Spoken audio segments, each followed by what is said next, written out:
하나님 말씀 보겠습니다. 요한복음 17장 1절부터 11절까지 말씀입니다. 예수께서 이 말씀을 하시고 눈을 들어 하늘을 우러러 이르시되 아버지여 때가 이르렀사오니 아들을 영화롭게 하사 아들로 아버지를 영화롭게 하게 하옵소서. 아버지께서 아들에게 주신 모든 사람에게 영생을 주게 하시려고 만민을 다스리는 권세를 아들에게 주셨음이로소이다. 영생은 곧 유일하신 참 하나님과 그가 보내신 자 예수 그리스도를 아는 것이니이다. 아버지께서 내게 하라고 주신 일을 내가 이루어 아버지를 이 세상에서 영화롭게 하였사오니 아버지여 창세 전에 내가 아버지와 함께 가졌던 영화로서 지금도 아버지와 함께 나를 영화롭게 하옵소서. 세상 중에서 내게 준 사람들에게 내가 아버지의 이름을 나타내었나이다. 그들은 아버지의 것이었는데 내게 주셨으며 그들은 아버지의 말씀을 지키었나이다. 지금 그들은 아버지께서 내게 주신 것이 다 아버지께로부터 온 것인 줄 알았나이다. 나는 아버지께서 내게 주신 말씀들을 그들에게 주었사오며 그들은 이것을 받고 내가 아버지께로부터 나온 줄을 참으로 아오며 내가 그들을 위하여 비옵나니 내가 비옵는 것은 세상을 위함이 아니요 내게 주신 자들을 위함이니이다. 그들은 아버지의 것이로소이다. 내 것은 다 아버지의 것이요 아버지의 것은 내 것이온데 내가 그들로 말미암아 영광을 받았나이다. 나는 세상에 더 있지 아니하오나 그들은 세상에 있사옵고 나는 아버지께로 가옵나니 거룩하신 아버지여 내게 주신 아버지의 이름으로 그들을 보존하사 우리와 같이 그들도 하나가 되게 하옵소서. 아멘. 이 말씀의 축복과 은혜가 저와 여러분과 함께하게 되기를 예수님의 이름으로 축복합니다. 우리는 지금 대림절을 보내고 있습니다. 이스라엘 백성들은 두 가지 큰 절기를 지킵니다. 하나는 봄절기와 가을절기예요. 봄절기 때는 이렇게 시작됩니다. 유월절, 그 다음에 초실절, 오순절 이렇게 구성이 됩니다. 이스라엘의 봄절기 때 유월절날 예수님이 죽으시고요. 초실절날 예수님이 부활하시고요. 오순절날 성령이 강림하셔서 초림의 예수님의 사건을 완성하셨어요. 그리고 가을절기를 지킵니다. 가을절기는 어떻게 되냐면요. 나팔절, 대속제일, 그 다음에 수장절 이렇게 됩니다. 나팔절, 대속제일, 수장절 이렇게 가을절기를 지키게 되는데 봄절기 때 예수님의 초림이었으니까 가을절기 때는 예수님의 재림을 말하는 것이 아니겠느냐라고 성경을 해석하는 사람들은 해석을 해갑니다. 그래서 예수님의 재림이 어느 가을절기 때인지 모르지만은 이스라엘 가을절기 나팔 불 때, 나팔절날 나팔 불게 되는데 그날 이제 휴거가 일어난다. 그 다음에 10일이 지나면 대속제일이에요. 7월 10일 날 대속제일이 되면 전민족적으로 회개하는 일들이 일어나고 마지막 수장절 날 주님이 완전히 재림하시는 역사가 나타나게 될 거다. 그렇게 주장하시는 분들이 계십니다. 타당한 이야기지요. 그래서 그걸 통해서 이렇게 예수님의 재림의 날짜가 언젠지 모르지만은 어느 해 마지막 가을 절기 때 될 거다. 그렇게 해석해 갑니다. 교회는 전 세계 교회, 주로 캐톨릭과 개신교, 스방교회라고 합니다. 교회는 주로 봄절기와 가을절기에 맞추어서 그렇게 만든 건 아닌데 어쨌든 봄절기와 비슷하게 사순절의 시간을 보내고요. 가을절기와 비슷하게 그 다음에 대림절의 시간을 보냅니다. 봄절기 때 예수님의 초림의 예수님의 일들이 이루어졌듯이 주님이 죽으시고 부활하시는 것을 중심으로 해서 앞에 네 가지 절기를 통해서 사순절을 보내고 마지막 고난주간을 지내고서는 주님이 부활하신 은혜를 함께 경험하게 되는, 동참하게 되는 그 봄절기와 같은 비슷한 절기를 지켜요. 날짜는 달라요. 가을절기 때는 예수님의 재림을 언약하듯이 초림에 예수님을 기다렸던 주의 백성들이 그렇게 주님을 기다렸듯이 우리도 다시 오실 예수님을 기다리는 마음으로 가을절기 대림의 시간을 보내고 있습니다. 우리는 대림절을 보내고 있습니다. 여러분, 주님을 잘 맞이할 수 있는 준비가 저와 여러분 안에 되어지게 되기를 예수님의 이름으로 축복합니다. 가끔씩 방송국에서 저한테 전화가 옵니다. 조그마한 시골교회 목회하는 저한테 방송국에 전화 올 일이 없잖아요. 그 전화를 받아서 방송국입니다. KBS 방송국입니다. 이러는 겁니다. 깜짝 놀랐습니다. 나한테 왜 전화가 오는가? 그리고는 원주희 목사님이시지요? 네, 원주희 목사입니다. 그러면 한참 얘기를 해요. 근데 말씀하신 투가 저를 가지고 말하는 게 아닌 것 같아요. 그래서 다시 되묻습니다. 혹시 이분 말하는 겁니까? 이분 누군지 압니까? 호스피스 사역하는 원주희 목사입니다. 저하고 이름이 똑같습니다. 샘물 호스피스 사역이라고 해서 말기 암 환자들에게 임종을 준비시켜주는 그런 사역하시는 목사님 이름 똑같습니다. 원주희 목사님. 저희 집안에 유명한 사람 둘이 있습니다. 앞으로 원주희 목사가 지금 유명한 원주희 목사님 두 분이 있습니다. 이 원주희 목사님이 신앙을 받아들이는 계기가 있습니다. 중앙대학교 약학대학을 다녔습니다. 약대를 다니다가 ROTC로 군복무를 하게 되었는데 군복무 장교로 근무하는 중에 가슴에 통증이 오는 겁니다. 의학 쪽에 공부를 하신 분이니까 자기 병을 알아요. 그래서 자기 병 가지고 치료하려고 하는데 그 당시 한국의 약들이 그렇게 귀했습니다. 그래서 자기가 알고 있는 약들을 어떻게 구해가지고 치료하려고 그렇게 하는데 잘 낫지는 않습니다. 그래서 잘 낫지 않고 그걸 고민하는데 평소에 은행심사가 좋은 분이니까 그 부대에 군종병이 온 겁니다. 아이고,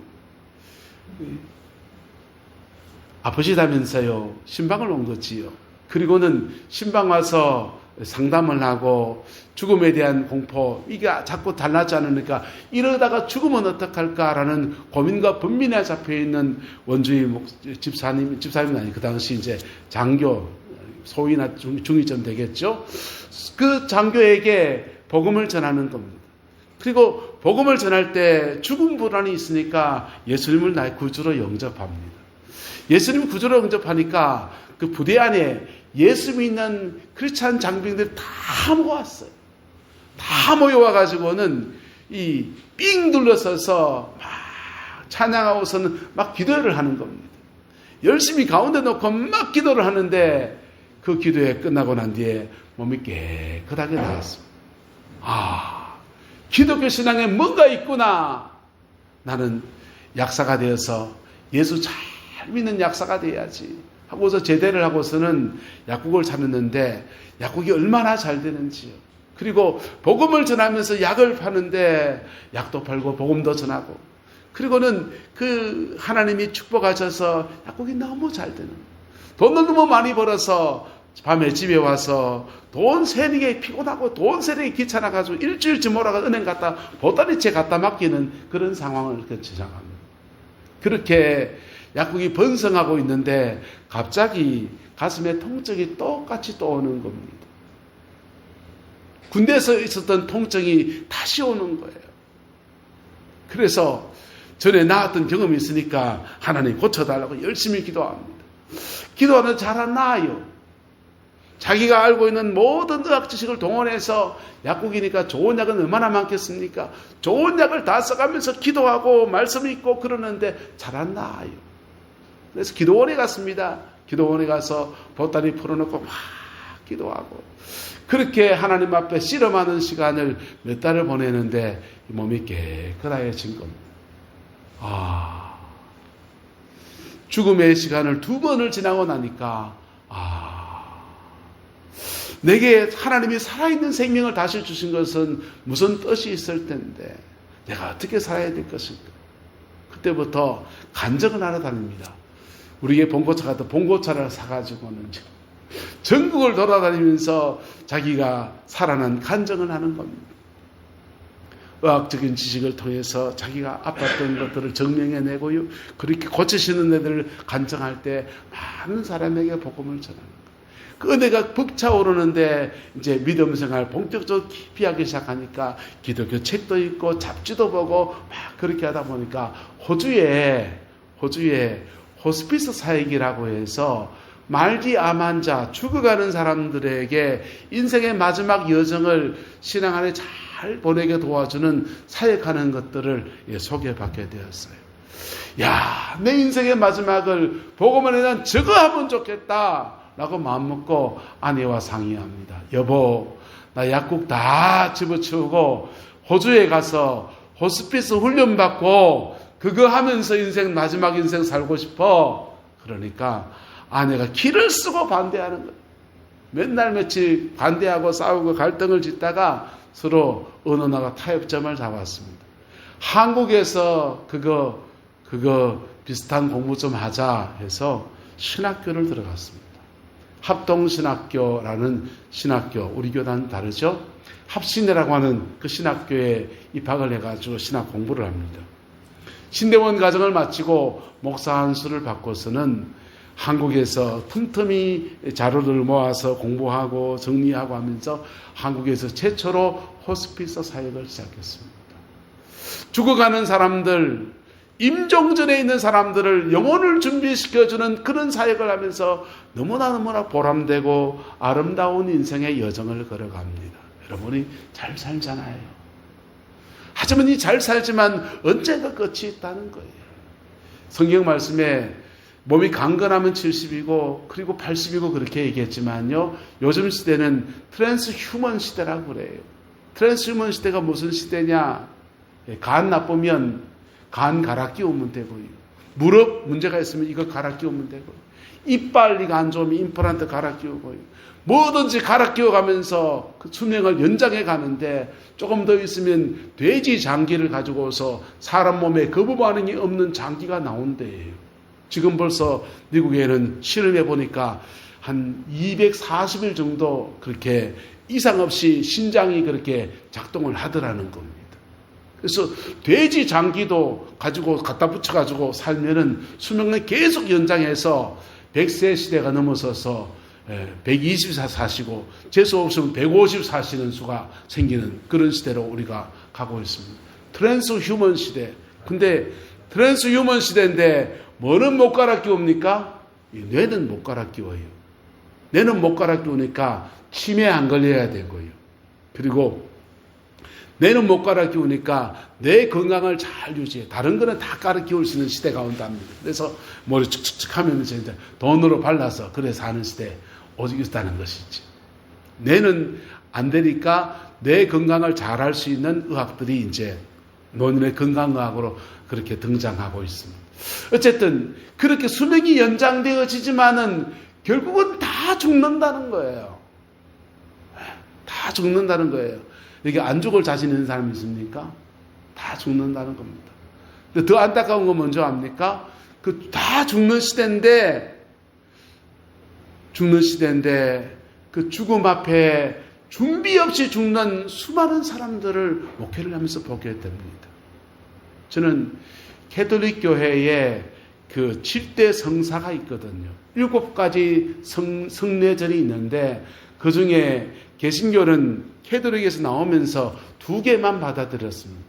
하나는 성만찬 성례전과 세례 성례전이에요.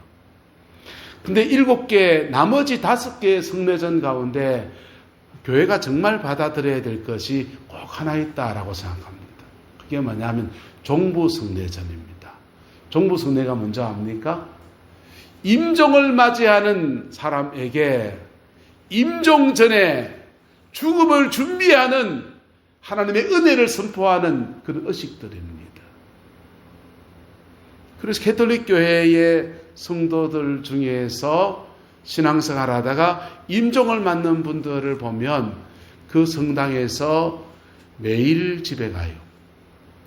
매일 집에 가서 죽음을 맞이하기 전까지 옆에서 찬송 불러주고 믿음을 잃지 않도록 신앙을 붙들어주고 불안해하면 손잡아주고 그러면서 죽음을 넘어간 그 고비 속에서 주님의 은혜 붙들고 넘어갈 수 있도록 돕는 사역이 종부 성례전입니다.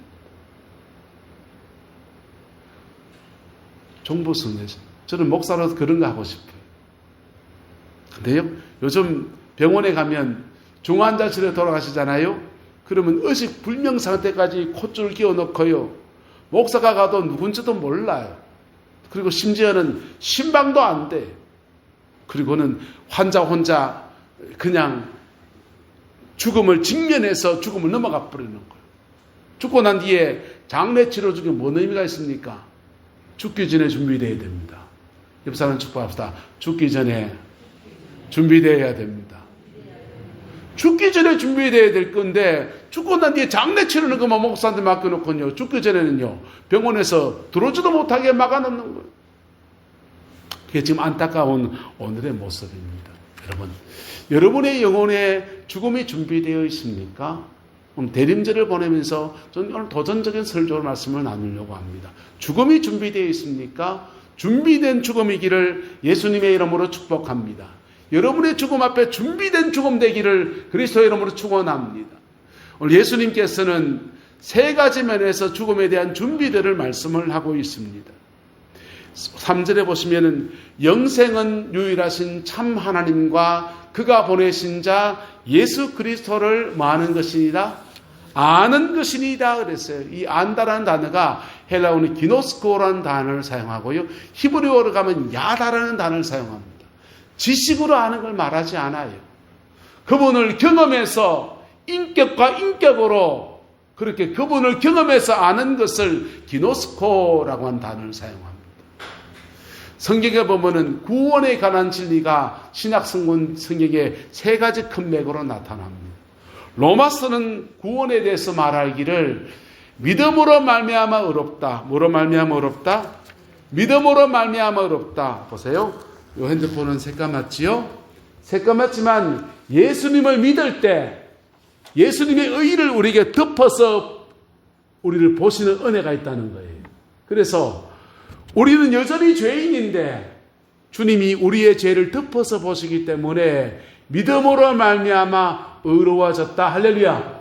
법적으로 의로워졌다는 겁니다. 그래서 로마서가 말하는 진리는 믿음으로 말미암아 의롭다라는 진리입니다.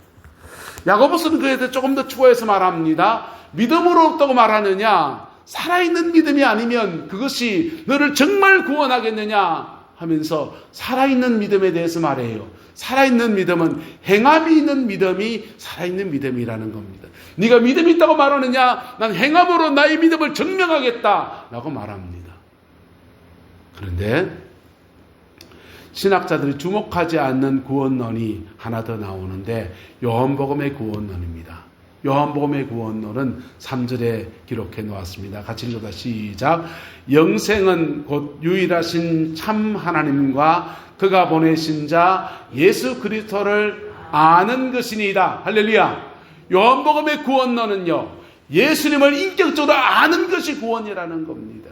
어떻게 인격적으로 알게 됩니까? 니고데모에게 주님 말씀하십니다.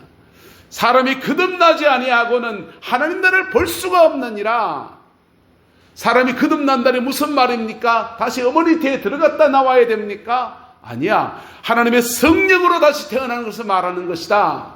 성령으로 태어나는 것은 바람이 임의로 불매 어디서 왔다가 어디로 갔는지 알지 못하는 것 같이 하나님의 주권적으로 나타나서 혈통으로나 육정으로나 사람의 뜻으로 하지 아니하고 오직 성령 안에서 born again 거듭날 때 주어지는 것이다 라고 말하는 겁니다.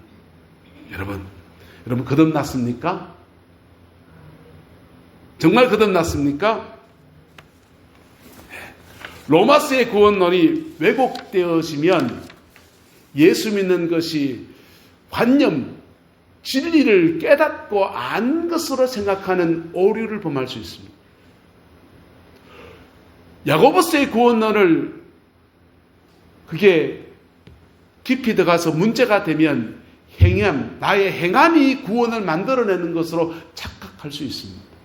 요한복음의 구원론, 주님을 경험해서 아는 구원론을 말하는 것을 혹시 착각하게 되면 성령의 체험이나 심리적인 경험을 해야만 구원받았다라고 하는 오류에 빠질 수 있습니다. 법륜스님이라는 분이 계시지 않습니까? 법륜스님에게 사람들이 즉문즉답이나 온갖 질문들을 다 하는데 그 질문들 중에 참 아이러니한 질문들이 있습니다. 그 중에 하나가 뭐냐 하면요. 그 스님에게 한 청년이 와서 질문을 합니다. 자기 여자친구가 교회를 다닌다는 거예요. 교회를 다니는데 교회 다니는 여자친구가 자기 뭐 꼭 교회를 나오라는 겁니다. 교회 나와야 결혼을 하겠다는 겁니다. 그래서 장가는 가야 되겠고 여친을 너무 사랑하기 때문에 예배당을 간다. 1년째 다니고 있는데 제게는 믿음이 생기지 않습니다. 이걸 계속 다녀야 됩니까? 라고 질문을 한 겁니다. 그 질문 누구한테 해야 됩니까? 저한테, 목사님한테 해야 되잖아요. 스님한테 그 질문을 지금 하는 거예요. 그러니까 그 스님이 아주 우문의 현답을 하시더만요. 교회를 다녀서 믿음이라고 하는 것은 그분의 해석입니다. 무엇식에서 발현되어지는 현상이니까 믿어지는 거니까 그게 안 믿어지면 어떻게 하면 좋겠노? 성경에 자네가 안 믿어지는 진리도 있지만은 자네가 동의할 수 있는 진리도 너무 많지 않느냐? 오리를 가자 하면 심리를 가지고 마음이 가난한 자는 천국이 저기 있고 성경 말씀에 네가 동의하는 진리가 얼마나 많으냐? 그래서 다니라. 예배당 다니면서 네가 동의하는 진리를 한번 따라가 보아라. 그러다가 보면 그것도 믿어지겠지. 그래 말합니다. 아주 질문하는 대상이 좀 잘못됐지만은 제게 질문해도 아마 그렇게 대답할 것 같아요. 여러분, 복음의 진리가 믿어지는 은혜가 저와 여러분들에게 주어지게 되기를 예수님의 이름으로 축복합니다. 근데 믿어지는 진리에 한 걸음 더 나가는 것들이 필요하다는 것입니다. 그것은 그분을 경험하는 겁니다. 그 십자가의 은혜 아래서 나의 죄를 사하시는 예수님의 그 역사와 은총을 경험하는 것입니다. 저는 성령의 역사 안에서 병고침 받는 것도 소중하다 생각합니다. 성령의 역사 안에서 귀신이 떠나가는 것도 소중하다 생각합니다. 방언이 터져서 랄랄랄라 하는 것도 너무나 그에게 짜릿한 경험이라고 생각해요. 하지만 피 묻은 십자가의 경험은 누구나 다 해야 합니다. 할렐루야. 옆 사람 축복합시다. 십자가 경험하셨습니까? 십자가 경험은 누구나 다 해야 되는 거예요. 교회 다니면 난 예수 믿습니다. 예수 믿습니다. 그 믿음이 진짜냐? 그 물음 앞에 우리가 정직히 답해야 됩니다. 목사님 왜 그런 무서운 얘기합니까? 차라리 지금 듣는 게 나아요. 죽음 앞에 가서 그때 제가 없는 그 순간에 여러분의 그 진정한 고백이 여러분의 영혼을 천국으로 인도하는 은혜를 주십니다. 할렐루야. 영생은 유일하신 참 하나님과 그가 보내신 자 예수 그리스도를 아는 것이니이다. 예수님이 이 진리를 가지고 있습니까? 없습니까? 가지고 계시지요. 그래서 예수님의 구원의 은혜가 있음을 인해서 찬송합니다. 두 번째, 예수님은 이렇게 고백합니다. 때가 이르러 싸우니 아들을 영화롭게 하사 아들로 아버지를 영화롭게 하게 하옵소서. 우리는 죄 가운데 살아갑니다. 예수 믿고 거듭났는데도 죄성이 있고요. 성령의 체험을 막 그렇게 했는데도 여전히 우리 속에 죄성이 나와서 번민과 고민의 시간을 보낼 때가 있습니다. 그런데요, 주님이 우리 영혼을 부르실 그날에 우리에게 영화를 주십니다. 영화가 뭐냐 하면요, 우리가 완전히 거룩해지는 거예요. 천국 어떻게 가는 줄 압니까? 천국은요, 한번 따라합시다. 변화되어서 가든지 변화되면서 가든지. 그 변화의 정도가 어디냐? 천당 갈 정도로. 천당 갈 만큼 변화시켜서 데려가십니다. 죄가 하나도 없는 상태로 만드셔서 데려가십니다. 할렐루야. 그 축복이 저와 여러분과 함께합니다. 영생을 준 주님께서 우리가 인생을 살아가는데 믿음으로 살아가는 여정 안에서 성화의 여정을 걷게 하시다가 인생을 마감할 때 영화의 축복을 주셔서 완전한 거룩함을 우리에게 주셔서 그렇게 데려가십니다. 할렐루야. 여러분 가운데 혹시 부모님 중에서나 가까운 사람들에게서나 정말 죽음을 넘어서 천국으로 가는 것들을 보신 분들이 계십니까? 얼굴이 환해지면서 예수님이 오셨다 하기도 하고 천사가 나를 맞이했다고 하기도 하고 저 천국 가면서 그렇게 임종을 만든 분들, 그때 주어진 은혜가 영화예요. 뭐라고요? 영화. 옆 사람 축복합니다. 영화의 축복이 함께합니다. 영화의 축복이 우리에게 주어지는 거예요. 여러분, 정말 거듭난 사람은요, 그 성화의 여정 그러면 엎치락뒤 치락하고 죄 가운데 씨름하고 무너지는 시간도 지나가지만은, 그러나 그 죽음이 그에게 다가올 때 성령이 그를 완전한 거룩함을 주셔서 천당 갈 만큼 넉넉한 구원의 역사로 세워가시는 은혜를 베풀어 주십니다. 할렐루야. 이 은혜와 축복이 저와 여러분 함께하게 되기를 예수님의 이름으로 축복합니다. 주님의 세 번째 감사의 고백을 올려드립니다. 아버지께서 내게 하라고 주신 일을 내가 이루었다라는 겁니다. 여러분, 인생의 임종 앞에, 죽음 앞에서 우리가 감사할 제목이 있는데요. 내 인생을 돌아보니까 함께 하신 은혜가 감사하고, 지금 함께 하신 은혜 아래에서 죽음을 넘어가게 하시는 은혜를 주시니까 감사한데, 그 중에 감사 중에 내게 하라고 주신 그 일들을 내가 이루었습니다 라는 고백이 저와 여러분의 것이 되기를 예수님의 이름으로 축복합니다. 사람은 하나님이 이 땅을 보내실 때 사명을 주어서 보냈어요. 그리고 그 사명을 다 하다가 해가는 과정에 부름받든지 다 끝내고 부름받든지 주님이 그를 데려가십니다. 주님은요, 예수님은 사명을 다 이루었다라고 고백하는 겁니다. 옆 사람 축복합시다. 당신에게도 사명이 있습니다. 사명을 완수해내는 은혜가 있게 되기를 예수님의 이름으로 축복합니다. 제가 신대원에 들어갔을 때요, 신대원 그 학교 학우들하고 다 같이 저녁에 오리엔테이션을 하는 겁니다. 신학교 처음 입학하고 오리엔테이션 하면 그날 저녁에 다들 자기가 왜 신학교 왔는지를 이야기 보따리를 풀기 시작합니다. 저는 학부 때부터 신학을 해놓으니까 그 얘기 듣는 게 또 지겨워요. 비슷하거든요. 그리고 또 같은 얘기를 또 해야 되는 데 대한 부담감이 저에게 있습니다. 근데 신대원에 바로 오신 분들은 그 얘기를 고백하는 것이 얼마나 감격스러운지 그러는 겁니다. 그래서 팔짱을 끼고 듣기 시작합니다. 그랬나? 그렇구나. 근데 그러다가 여자분 한 분이 자기 왜 오게 됐는지를 말하는 겁니다. 이 손 내려놨습니다. 그리고는 학우들이 다 울었습니다. 최상숙 전사님이셨습니다. 왜 그러냐 하면요, 자기 남편이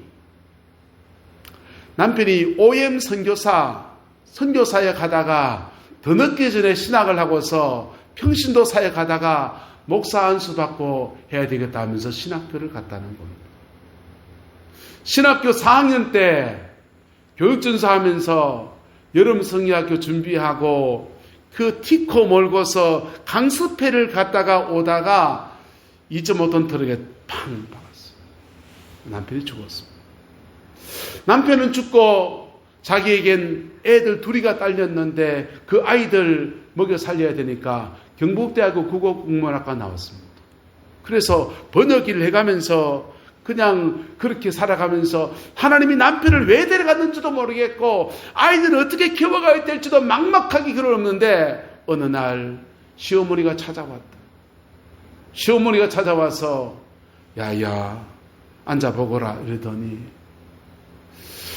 내 아들 누구 남편 하나님이 먼저 데려가셨는데 뭔 뜻이 아니겠나. 근데 걔한테 준 사명이 있을 텐데 그걸 누군가 이어가야 될 텐데 네가 갈래 내가 갈까 그러시죠. 네가 갈래 내가 갈까. 연세 많은 시어머니 보고 신학교 가란 말 할 수가 없어서 자기는 아직 이해 못한다는 거예요. 아이들 어떻게 키워야 될지 먹고 사는 문제를 어떻게 해야 될지 답을 아직 모른다는 거예요. 하나님이 남편을 왜 데려갔었는지 그것도 모르겠다는 거예요. 그런데 네가 갈까 내가 갈까 한 그 말 때문에 신학교 왔다는 겁니다. 그 말 듣고 학우들이 다 울었습니다. 여러분, 부르심이 뭡니까? 사명이 뭡니까? 사명이 무엇이길래 죽은 남편의 맥을 이어서 그 길을 걷겠다고 그렇게 신학교를 가야 합니까? 여러분, 저와 여러분의 인생을 마감할 때 하나님이 세 가지 말씀들을 하십니다. 네 안에 예수의 생명이 있구나. 할렐루야. 네 안에 예수의 생명이 있구나. 그리고는 예수의 생명이 있는 자에게 성령을 물같이 부으셔서 강같이 부으셔서 영화의 축복을 우리에게 부어줄 거예요. 그래서 평생 죄와 싸우면서 상처와 싸우면서 내 안에 미워하지 말아야 되는데 계속 미워함이 일어나는 것 때문에 번민하는 거 다 내려놓고 하나님 앞에 당당히 서는 은혜를 얻게 될 겁니다. 그때 또 하나의 질문이 우리에게 떨어집니다. 너 뭐 하다 왔니? 너 뭐 하다 왔니? 밥 먹고요. 잠자고요. 애들 키우고요. 내 남 제일교 다니고요. 그러다 왔는데요. 그만 안 나오기를 축복합니다. 우리에게 못다한 사명들이 있거든요. 요즘 집사람이랑 조혜련 권사님, 집사님인가요? 그분 간증을 들으면서 계속 도전을 합니다. 늦게 예수 믿고서요. 개그맨으로 있다가 개그맨 친구 이성미 집사가 복음을 전하는데 예수 믿어라 하니까 안 믿는다. 나는 남녀 혼합교회 믿는다. 그랬던 분이에요. 근데 어느 날 교회를 꼭 한번 가자는 겁니다. 그래서 연예인 예배 드리는데 꼭 한번 가면 그 면피하겠다고 그냥 한번 찾아갔더니 그날 갔더니 마침 목사님이 이단 사이비 연예인 중에 들어온 이단 사이비 경계하는 그런 거 설교하면서 탁지일 목사님이 와서 설교하시면서 연예인 중에 이단 사이비 쭉 연예인들 말합니다. 그럼 자기는 이단도 아닌데 자기는 타종교인데 남녀 혼합교회 믿는데 그 이단 사이비 명단 안에 그 자기 이름도 턱 사진도 턱 올라가 있는 거예요. 아니 당황스러운 겁니다. 당황스러운데 그리고 광고 시간에 이성민 씨가 앞으로 울며 나가서는 오늘 혜련이가 돌아왔어요 라면서 울면서 얘기합니다. 혜련이가 돌아왔어요 하는데 자기는 그냥 면피하려고 왔는데 지금 자기 사진 2단 사비에 올려놓고 그냥 그러고 있어서 굉장히 당황스러운데 앞으로 그냥 소개 낫다 그러고 그 정도에서 끝내기는 앞에 나와서 인사하라고 그러니까 낯짝이 두꺼워서 얼굴이 벌개져서 못 나가겠다. 그리고는 밖을 뛰쳐나가 버렸습니다. 그리고는 핸드폰에서 이성미 지워버렸습니다. 니하고 절연이다. 그랬던 조혜련 씨가 예수님 믿게 되었습니다. 구원의 은혜를 믿게 되었습니다. 인생의 어려움을 지나가면서 중국에 가서 재기에 보려 하다가 마음이 괴로운 마음들을 이혼당하고 괴로운 마음을 좀 내려놓고 그러려고 중국 갔다가 거기서 만남의 축복이 있어서 재혼하면서 예수를 믿게 되었어요. 예수를 믿고 보니까 이게 얼마나 진리인지 전 세계 수많은 종교 중에서 죄사함의 진리는 오직 예수뿐입니다. 할렐루야. 이게 얼마나 진리인지 이 진리 붙들고 나니까 얼마나 좋은지 그때부터 성경을 읽기 시작하는데 50독이 넘어가고 60독이 넘어가고 그리고 자기 어머니 전도하고 자기 동생 신앙 안에 세우고 주변의 연예인들을 다 복음만에 초청해서 끌어모으고 여러분 그분도 그 인생에 사명이 있듯이 저와 여러분들에게도 사명이 있습니다. 할렐루야. 가장 가까이 있는 가족에 대한 사명이에요. 누구에 대한 사명이요? 가족에 대한 사명. 오늘 교회는요 여러분 주변에 있는 영혼들에 대한 사명입니다. 또 넓게는요, 내게 하라고 주신 다른 수많은 일들이 있을 수 있어요. 예, 학교 선생님 하시는 우리 세장로님은 학교 선생님으로서, 직장생활한 누구는 직장생활 안에서 각각의 사명이 있습니다. 그 사명을 하나님 앞에 이루어 나가는 은혜가 있게 되기를 예수님의 이름으로 축복합니다. 그럴 때 우리는 그 은혜 앞에, 그 주님 앞에 서서 이렇게 고백할 거예요. 내 인생 여정 끝내요 강 건너 언덕 이를 때 하늘문 향해 말하리 예수 인도하셨네. 고비고비마다 함께 하신 은혜 때문에, 내 인생 죽음의 너머에서 맞아준 은혜 때문에, 그리고 내 삶의 자취들 속에서 내가 사명 감당해 온 고비고비들 속에 힘들었지만 지켜온 모든 것에 대해서 주님 감사합니다. 주님 감사합니다. 주님 감사합니다. 그렇게 하나님 앞에 서게 될 겁니다. 그 축복이 저와 여러분과 함께하게 되기를 예수님의 이름으로 축복합니다. 기도하겠습니다. 좋으신 아버지 하나님, 주님의 은혜와 사랑을 감사합니다. 오늘 대림절 주간을 보내고 있습니다. 우리 인생의 때, 인생의 겨울을 향해 가는 여정 안에서 믿음의 족적을 남겨가는 저희들 되게 인도하여 주시옵소서. 우리 가정 안에서, 삶의 자리 안에서, 교회 안에서 믿음의 본부를 지키며 참 믿음에 서서 넉넉한 구원의 역사가 이루어지게 하시고 복음 붙들고 승리하는 삶의 역사가 우리 삶에 가득할 수 있도록 하나님 주장하여 역사하여 주시옵소서. 우리 난젤의 모든 성도들의 인생과 삶의 자리 안에 아버지 하나님 회복의 놀라운 은혜를 베풀어 주시고 피 묻은 십자가의 은혜가 그 영혼을 덮어 적셔 주시옵소서. 새 은총 속에 남은 인생을 복으로 살아내는 아름다운 은혜가 있게 하나님 역사하여 주옵소서. 여호와께서 온전한 은혜와 사랑으로 함께해 주시기를 원합니다. 지금은 우리 구주 예수 그리스도의 은혜와 우리 하나님의 그 크신 사랑과 성령 하나님의 내주교통 역사, 충만하신 역사가 오늘 영혼의 마지막 때를 하나님 앞에 올려드리며 남은 인생을 믿음으로 살기로 결단하는 내 남자의 모든 성도들 위에, 가정과 삶과 자녀 손들 위에, 모든 일터들 위에 지금부터 영원토록 함께 계시기를 간절히 축원하옵나이다. 아멘.